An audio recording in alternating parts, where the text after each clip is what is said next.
Салом алейкум, мардуми шариф Тоҷикистон. Як минута видеобрашаи намо одамое ки менависен комментарие ки Исоқ Хуфоев дар ҳаёт мард шуд.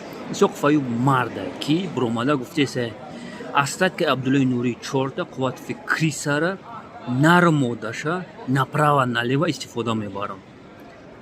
Нармодаша ай 16 болоша.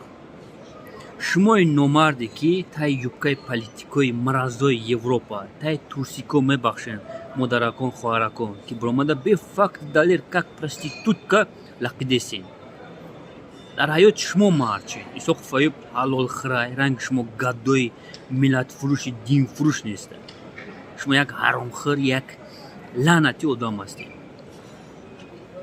Ман медонам ки як нафар 10-15 аккаунт қати комментария менависед. Но Исоқ Хуфоев ҳамаша медона, бояд Исоқ Хуфоев направо налево шуморо бояд